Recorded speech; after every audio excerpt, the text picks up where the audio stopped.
अवधूत चिंतन श्री गुरुदेव दत्त श्री स्वामी मंडळींनो, आपणास माहिती आहे की आज 1 मे तारीख आहे. आज आहे महाराष्ट्र दिन. त्यामुळे सर्वांना महाराष्ट्र दिनाच्या खूप खूप शुभेच्छा.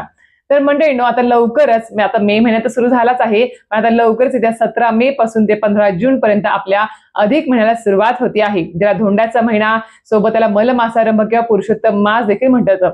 आता या महिन्यामध्ये आपल्याला जास्तीत जास्त सेवा करून आपला पुण्याचा बँक बॅलन्स वाढवायचा असतो. कारण की आपणास माहिती आहे की अधिक मास म्हणजेच काय, अधिकम अधिकस्य. जास्तीत जास्त सेवा, पारायण, जप, दप, दान, धर्म असेल किंवा आपल्या इतर इष्टदेवतांची, गुरूंची सेवा असेल, विशिष्ट ग्रंथांचं पारण असेल, त्या सगळ्या काही गोष्टी आपल्याला करायच्या आहेत. सोबत आपल्याला माहिती आहे की आईची ओटी भरणी असेल, आईने मुलींची ओटी भरणी असेल, जावयाचं मानपान करणे असेल, सगळ्या काही गोष्टी करायच्या असतात या महिन्यामध्ये.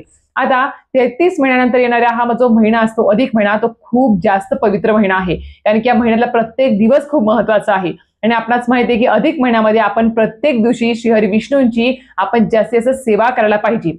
आता मी खरंच सांगेल किंवा खूप जणांचे प्रश्न येतात की ताई आम्ही अधिक महिन्यामध्ये कुठल्या कुठल्या सेवा कराव्या. आता त्यानिमित्त आपले भरपूर असे व्हिडिओ येत आहेत. आता मागचे तुम्ही 4-5 दिवसापासून बघत असाल, आपले अधिक महिन्यातलेच व्हिडिओ, सेवा सर्व काही चालू आहेत. तुम्ही सगळे जाऊन चेकआउट करू शकता. कारण की तुम्ही जर पहिल्यांदा हा व्हिडिओ बघत असाल तर सांगते, मागचे पण व्हिडिओ बघा, अतिशय महत्त्वपूर्ण माहिती सांगितलेली आहे. आजचा व्हिडिओ सुद्धा खूप जास्त महत्त्वाचा असणार आहे. कारण की आजच्या व्हिडिओमध्ये मी सांगणार आहे ती म्हणजेच काय, जर तुमच्या घरामध्ये आर्थिक परिस्थिती खूप बेताची आहे, डोक्यावरचं कर्ज वाढलेलं आहे, सोबत तुम्ही कर्ज बाजारी झालेले आहात, एकामागे कर्ज घेण्याचं म्हणजे एकामागे कर्ज वाढतच चाललेलं आहे, सोबत घरामध्ये धनधान्य टिकत नाही आहे, म्हणजे लक्ष्मी स्थिर नाही आहे, आलेली लक्ष्मी लगेच खर्च होऊन जाते आहे, धनधान्य महिना अखेरपर्यंत टिकत नाही आहे, आर्थिक परिस्थिती बेताची आहे, म्हणजे आपला डोक्यावरचं कर्ज निवारण होऊन आर्थिक भरभराट व्हावी आणि घरात जी काही लक्ष्मी येते आहे, थोडी असेल जास्त असेल, ती घरात टिकून राहावी आणि त्यात उत्तरोत्तर वाढ व्हावी जर वाटत असेल तर 100% सांगते, जी काही सेवा आजच्या व्हिडिओ सांगणार आहे ती तुम्हाला खूप जास्त प्रभावी ठरणार आहे. आणि ती जर तुम्ही मनापासून जर केली या अधिक महिन्यामध्ये तर खूप जास्त तुम्हाला त्याचे चांगले अनुभव येणार आहेत, मी खरं सांगते. आता आजच्या या व्हिडिओमध्ये आपण जाणून घेणार आहोत की या अधिक महिन्यामध्ये आपल्याला सत्यनारायण पूजन. आता माहिती आहे की आज आपण प्रत्येक महिन्याच्या पौर्णिमेला सत्यनारायण पूजन करत असतो. त्याचं आज पौर्णिमा आहे बघा, आज बौद्ध पौर्णिमा आहे, त्यामुळे आज सत्यनारायण पूजन आपल्याला घरात करायचं असतं. प्रदोष काळात केलं तर अतिशय उत्तम, पण दिवसभरात जरी केलं, जेव्हा पौर्णिमा तिथे सुरू झाल्यापासून संपेपर्यंत जरी केलं तरी सुद्धा चालतं. आता आज पौर्णिमा आहे म्हटलं, आज योगायोगाने आज घरामध्ये सत्यनारायण पूजन होणारच आहे. म्हटलं आज हा व्हिडिओ करून देऊया, जेणेकरून तुम्हाला आता थोड्या दिवसांनी जो काही अधिक महिना सुरू होणार आहे त्याच्यामुळे तो तुम्हाला उपयोगी पडेल आणि ती माहिती देखील उपयोगी पडेल. आता या अधिक महिन्यामध्ये आपल्याला सत्यनारायण पूजन जे आहे ते घरामध्ये आपल्या वास्तूमध्ये कशा प्रकारे करायचं आहे, म्हणजे तुम्ही यथाशक्ती बघायला एकदा 5, 11, 21, 51, 108 असे तुम्ही किंवा पूर्ण अधिक महिना आपण संपूर्ण महिना सुद्धा घरामध्ये सत्यनारायण पूजन करायचं आहे. हो, तुम्ही जर यथाशक्ती घरामध्ये जर जास्तीत जास्त संख्येने अधिक महिन्यामध्ये सत्यनारायण पूजन जर केलं तर खरंच सांगते, तुमच्या सर्व आर्थिक परिस्थिती जी काही बेताची आहे ती पूर्णपणे चांगली होऊ शकते. तुमच्या डोक्याचं कर्ज निवारण्यासाठी ती मदत होणार आहे. सोबत घरामध्ये धनधान्य टिकून राहील आणि घरात आलेली लक्ष्मी देखील स्थिर स्थावर होऊ शकते या सेवेने. आणि आपल्या परमपूज्य गुरुमारांनी सुद्धा सांगितलं की डोक्यावरचं कर्ज निवारण्याची आणि अखंड लक्ष्मी प्राप्तीची सगळ्यात प्रभावी सेवा म्हणजे प्रत्येक महिन्याच्या पौर्णिमेला आणि अधिक महिन्यामध्ये सत्यनारायण पूजन घरामध्ये करणे. आता याबद्दल संपूर्ण सांगणार आहे, पूजा मांडणी पण सांगणार आहे की कशा प्रकारे काय काय साहित्य लागणार आहे, कसं मांडायचं आहे. त्यामुळे ऑलरेडी थोडीफार मांडणी करून ठेवली आहे आणि त्याच्यामुळे तुम्हाला कळेलच आता कसं कसं स्टेप बाय स्टेप करायचं आहे. सगळं काही सांगते आहे, फक्त व्हिडिओ शेवटपर्यंत बघा आणि जास्तीत जास्त शेअर करा, जेणेकरून जास्तीत जास्त लोकांपर्यंत ही अतिशय प्रभावी आणि अनुभूतीकारक सेवा पोहोचेल. तर मंडळींनो, आता तुम्हाला सांगितल्याप्रमाणे आता आपल्याला सत्यनारायण पूजन अधिक महिन्यामध्ये करायचं आहे. आता पुरुषोत्तम मास या अधिक महिना म्हणतात म्हणजेच काय, तर आपल्याला पुरुषोत्तम म्हणजेच काय, आपल्या या श्रीहरी विष्णूंचंच एक ते नाव आहे दुसरं. आता सत्यनारायण पूजन अधिक महिन्यामध्ये करणं म्हणजेच काय, सत्यनारायण देवता सुद्धा श्रीहरी विष्णूंचंच एक स्वरूप आहे, एक रूप आहे. त्यामुळे आपण आपल्या घरामध्ये जसं प्रत्येक महिन्याच्या पौर्णिमेला सत्यनारायण पूजन करतो, त्याच पद्धतीने अधिक महिना संपूर्ण महिना जर तुम्ही घरामध्ये सत्यनारायण पूजन कंटिन्यू जर केलं, रोज केलं तर अतिशय उत्तम, सगळ्यात प्रभावी सेवा. आता तुम्हाला सांगेल मी किंवा आता अधिक महिन्यामध्ये सत्यनारायण पूजन करायचं आहे तर मी एक सांगेल, अधिक महिन्यामध्ये ज्यांचा मासिक धर्म आहे तो मासिक धर्म महिलांचा झाल्यानंतर तुम्ही या सेवेला सुरुवात करा, यथाशक्ती करा. एकदा जरी केलं अधिक महिन्यामध्ये तरी सुद्धा चालणार आहे, पण जास्तीत जास्त प्रमाणात जर केलं विषम संख्येमध्ये तर खूप जास्त प्रभावी ठरेल. तुम्हाला खूप जास्त नड आहे, समजा आपली खूप जास्त आर्थिक परिस्थिती बेताची झाली आहे, तर नक्कीच ही सेवा करून बघा, फक्त बघा, खूप छान अनुभव येतील तुम्हाला. आता सगळ्यात महत्वाची गोष्ट तुम्हाला या अधिक महिन्यामध्ये आपल्याला सत्यनारायण पूजन रोज करायचं आहे. त्या निमित्ताने आपल्याला सगळ्यात पहिली गोष्ट जी लागणार आहे ती म्हणजेच काय, ही पोथी, श्री सत्यनारायण पूजा विधी, जी आपल्या दिंडोरी स्वामी समर्थ केंद्रामध्ये भेटून जाईल जवळच्या. ती पोथी आहे, 15 रुपयाची पोथी आहे. पण या पोथीमध्ये पूजा साहित्य, पंचोपचार पूजा, पूजा मांडणी, 5 अध्याय, आरती, नैवेद्य, दुसऱ्या दिवशी पूजा कशी उचलायची म्हणजे उत्तर पूजा, याबद्दल संपूर्ण माहिती 15 रुपयाच्या पोथीमध्ये दिलेली आहे. पण ही 15 रुपयाची पोथी काही साधी सुधी नाही आहे. आपल्या डोक्याचं कर्ज निवारण्याचं काम करणारी आणि सोबत आपल्या घरामध्ये धनधान्य त्याची बरकत होणारी, लक्ष्मी, अखंड लक्ष्मी घरात नांदणारी अशी प्रभावी सेवा मला हरकत नाही. आता मी तरी आमच्या घरामध्ये प्रत्येक महिन्याच्या पौर्णिमेला सत्यनारायण पूजन होतच आणि अधिक महिन्यामध्ये सुद्धा मी करण्याचा प्रयत्न करणार आहे. जास्तीत जास्त वेळेस तुम्ही सुद्धा करा. आता ही पोथी तुम्हाला लागणार आहे सांगितलं. ही पोथी तुम्हाला जर तुमच्या जवळपास केंद्र नसेल तर सांगा मला, मी तुम्हाला नंबर एका दादांचा देईल, तिथून तुम्ही मागवू शकता. अजून आपला अधिक महिना सुरू होण्यासाठी वेळ आहे. आता सर्वप्रथम याच्यामध्ये सर्व साहित्य दिलेलं आहे पोथीमध्ये, तरी पण मी तुम्हाला प्रॅक्टिकल दाखवून देते. आता बघा आपल्याला काय काय लागणार आहे सांगते मी तुम्हाला. हे बघा, सर्वप्रथम आपल्याला इथे तर ते बघू शकत असाल, इथे पूजा मांडणी मी थोडीफार करून ठेवलेली आहे. तिथे तुम्हाला तुमच्या देवघराच्या बाजूला किंवा देवघरासमोर, आता आपल्याला जर अधिक महिन्यामध्ये कंटिन्यू तुम्हाला रोज सत्यनारायण पूजन घरामध्ये करायचं असेल किंवा 5 दिवस, 11 दिवस, 51 दिवस, तर आपल्याला देवघरासमोर जर मांडलं तर आपल्याला देवपूजा करायला रोजचा प्रॉब्लेम होऊ शकतो, अडचण होऊ शकते. त्यामुळे देवघराच्या बाजूला किंवा तुमच्या घरामध्ये जिथे मोकळी जागा आहे, जिथे पवित्र जागा आहे, त्या ठिकाणी तुम्हाला ही पूजा मांडणी तुम्ही करू शकता. आता यासाठी आपल्याला काय लागणार आहे तर एक चौरंग घ्या. चौरंगावर तुम्हाला एक पांढरं वस्त्र लागणार आहे. पांढऱ्या वस्त्रानंतर तुम्हाला 3 सुपाऱ्या लागणार आहेत. एक असते आपली गणपती बाप्पाची, म्हणजे आपल्या उजव्या हाताची पहिली सुपारी जी आहे ती गणपती बाप्पाची, मधली असते कुलदेवीची आणि तिसरी असते आपल्या डाव्या हाताची, ती म्हणजे वरुण देवताची. अशा 3 सुपाऱ्या 2 जोड पानं विड्याची घ्यायची, त्याच्यावर त्या सुपाऱ्या मांडायच्या आहेत. त्यानंतर इथे बघा गहू घेतलेले आहे. तुम्ही इथे तांदूळ पण घेऊ शकता. घरातले आपलं जे काही आपण धान्य भरलेलं असतं त्यातले मूठभर गहू किंवा तांदूळ घ्यायचे, इथे ठेवायचे आहेत. त्याच्यावर तुम्हाला कलश मांडायचा आहे. आणि आता कलश म्हणजे तुम्हाला माहिती असेल, तांब्या घ्यायचा आहे, त्याच्यामध्ये तुम्हाला पाणी भरायचं आहे. याच्यामध्ये तुम्हाला 1 रुपयाचं नाणं, सुपारी टाकायची असते. नंतर त्याच्यामध्ये तुम्हाला हळद, कुंकू, अक्षता, फूल टाकायचं आहे, जे तुम्हाला पंचोपचार पूजा करताना त्याच्यामध्ये सांगितलं जाईल. त्यानंतर त्याच्यामध्ये 5 विड्याची पानं किंवा 5 आंब्याचे पानं जरी ठेवले तरी सुद्धा चालेल, ते ठेवायचे असतात. त्याच्यावर तुम्हाला एक ताम्हण घ्यायचं आहे. ताम्हणामध्ये आपल्या घरात जो आपण भात शिजवण्यासाठी तांदूळ वापरतो, तो तांदूळ आपल्याला इथे घ्यायचा आहे. आणि त्या तांदूळ आपल्या घरातला असावा. आणि तो ताम्हण भरून जरी घेतलं तरी चालेल, अर्ध ताम्हण घेतलं तरी चालेल, पण नक्कीच याच्यामध्ये तांदूळ घ्यायचे आहे, अख्खे तांदूळ असावे. त्यानंतरच्या मध्ये बाळकृष्णाची मूर्ती ती दिसत असेल बघा, ती बाळकृष्णाची मूर्ती ते ठेवायची आहे. तुम्हाला ह्यांना वस्त्र माळ काही घालायचं ते पण तुम्ही इथे घालू शकता. नंतर तुम्हाला इथे सत्यनारायण महाराजांचा फोटो लागणारच आहे या पूजेसाठी, त्यामुळे सत्यनारायण महाराजांचा फोटो नसेल तर आणून घ्या, तो इथे लागणार आहे. आणि त्यानंतर तुम्हाला फुलं वगैरे आणि सोबत तुम्हाला तुळशी पत्र सुद्धा लागणार आहे त्या पूजेसाठी. नंतर तुम्हाला अशा प्रकारचे बघा, या 3 सुपाऱ्यांसाठी पंचोपचार पूजा केल्यानंतर तुम्हाला अशा प्रकारे 3 वाट्या लागतील. आणि त्याच्यामध्ये तुम्हाला साखर हा नैवेद्य 3 देवतांना इथे पंचोपचार पूजा केल्यानंतर ठेवायचा असतो. त्यामुळे तुम्हाला अशा प्रकारे बघा, हे असं 3 वाट्या ठेवलेल्या साखरेच्या तुम्हाला इथे लागणार आहेत. ते तुम्हाला पोथीमध्ये सर्व दिलेलं आहे. अशा प्रकारे 3 वाट्या पंचोपचार पूजा करून हा नैवेद्य असतो.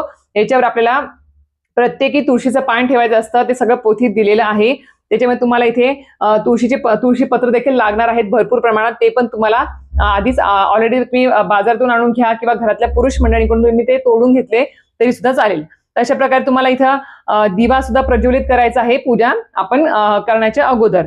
तर अशा प्रकारे एवढं साहित्य लागतं. आणि अजून एक गोष्ट, जर तुमच्याकडे आंब्याचं झाड असेल जवळपास, आंब्याची फांटा तुम्हाला विकत मिळत असेल तर नक्कीच मी सांगेल आंब्याचे दगडे सुद्धा तुम्ही इथे लावले 4 ठिकाणी तरी सुद्धा चालणार आहे. जर आता आंब्याचे नाही भेटले तर केळीचे खांब जरी लावले तरी सुद्धा चालेल. पण तुम्हाला आणि नाहीच भेटले, समजा तर उन्हाळा दिवस आहे, आंबे कैऱ्या लागलेल्या आहेत, त्यामुळे लोक आता हात पण लावू देत नाही झाडांना. त्यामुळे तुमचं घरचं झाड असेल तर ठीक आहे, नसेल तर नाही भेटले तरी सुद्धा चालेल. अशी जरी पूजा मांडणी केली तरी सुद्धा चालणार आहे. बघा, काही जास्त लागणार आहे का साहित्य? काहीच नाही, फक्त विड्याची पानं, फुलं आपल्याला बाहेरून आणावी लागतात, बस. बाकी सगळं काही घरातलं साहित्य आहे आणि एवढंच. आता ही झाली साधी सोपी आपली पूजा मांडणी. तर आता येऊया मेन मुद्द्यावरती, म्हणजेच काय तर ताई म्हणतात की आपण प्रत्येक महिन्याच्या पौर्णिमेला जेव्हा सत्यनारायण पूजन करतो त्यावेळेस ते फक्त 1 दिवसाचं असतं किंवा थोड्या वेळासाठी असतं. आपण दुसऱ्या दिवशी ती पूजा उचलून घेतो. पण अधिक महिन्यामध्ये आपल्याला कंटिन्यू 5, 11, 21, 51, 108 करायचे आहेत किंवा संपूर्ण अधिक महिना आपल्या घरामध्ये सत्यनारायण पूजन करायचं. तर ते कसं करायचं तर ते पण मी तुम्हाला सांगते. तर सर्वप्रथम आपला ज्या दिवशी आपण पहिला दिवस असेल ज्या दिवशी आपण पूजा मांडणी केली, पूजा मांडणी केल्यानंतर फक्त काय करायचं, आपल्याला पूजा मांडणी आपलं पूर्ण संकल्पयुक्त जेवढे दिवस तुम्ही करणार आहात त्या दिवसापासून ते संकल्पाचे दिवस संपेपर्यंत तुम्हाला ती पूजा मांडणी उचलायची नाही आहे, चौरंग उचलायचा नाही आहे.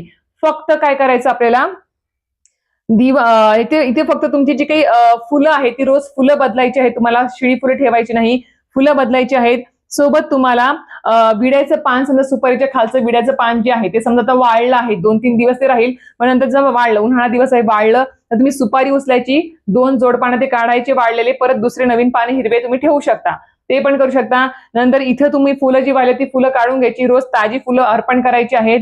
नंतर इथे कलशामध्ये आपण 5 पानं ठेवतो, आंब्याची असेल किंवा विड्याची असेल, ती पण वाळली आहे, सडली असतील समजा, तर ती पण तुम्ही काढून घ्यायची, तांबण हळूच उचलायचं, पानं काढायची आणि तुम्हाला नवीन पाणी तिथे ठेवू शकता.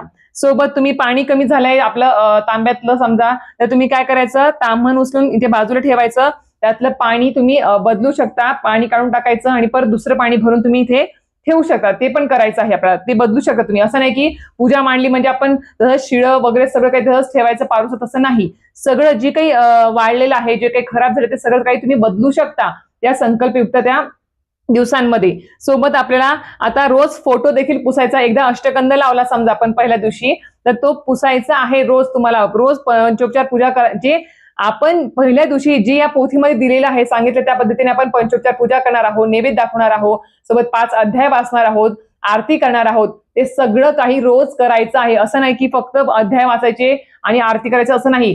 सुरुवातीपासून जे सांगितलेलं आहे, कलश पूजा अगोदर सांगितलेली असते, त्यानंतर पहिल्या गणपती बाप्पाची सुपारीची पंचोपचार पूजा, कुलदेवीची पंचोपचार पूजा, त्यानंतर सांगितली असते ती वरुण देवताची, आणि त्यानंतर ते बाळकृष्णाची पंचोपचार पूजा. अशा प्रकारे रोज करायचं आहे. जसं आपण पौर्णिमेला करतो त्याच पद्धतीने जेवढे दिवस संकल्पित दिवस तुम्ही सेवा चालू आहे तेवढे दिवस तसंच पद्धतीने करायचं आहे. फक्त अध्याय आणि आरती वाचायची नाही.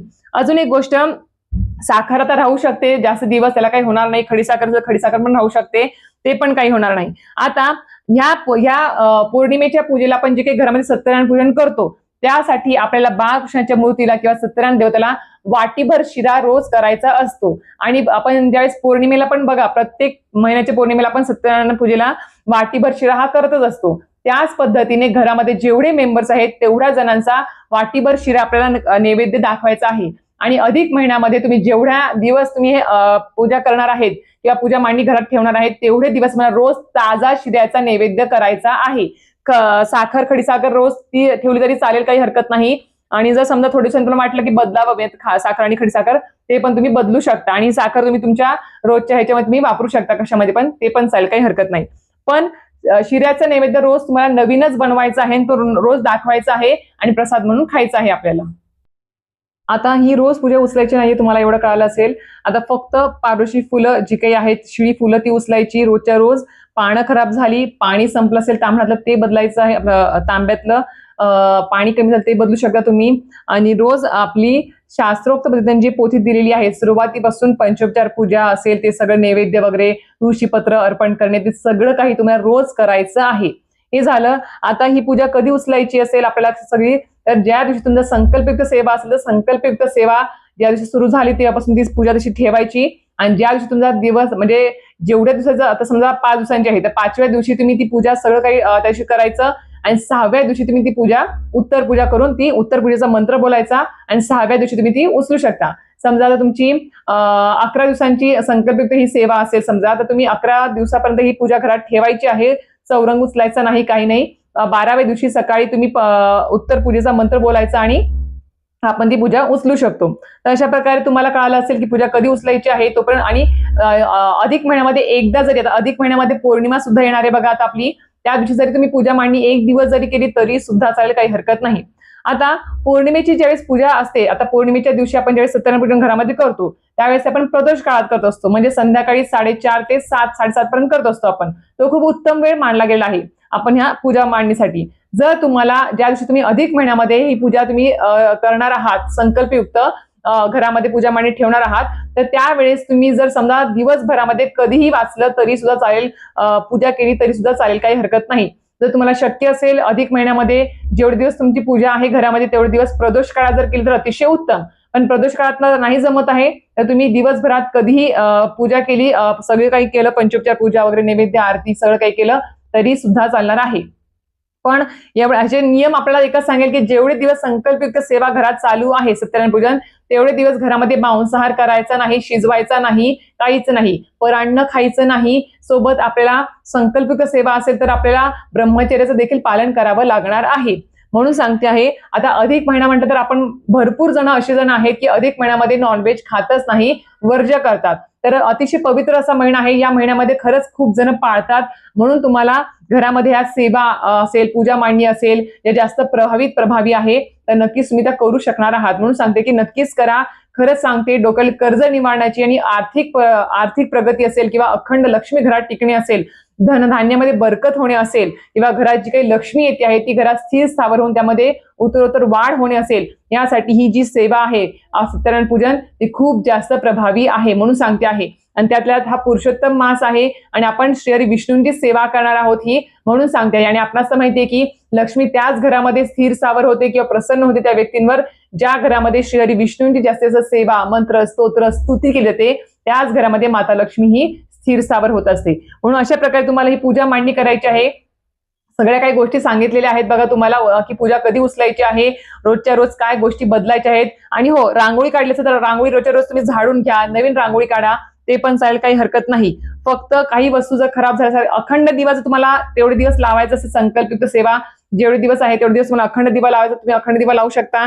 नाहीतर जेव्हा तुम्ही पूजेला बसणार आहेत तेवढ्या वेळ जर तुम्ही तो दिवा लावला तरी सुद्धा चालेल, काही हरकत नाही.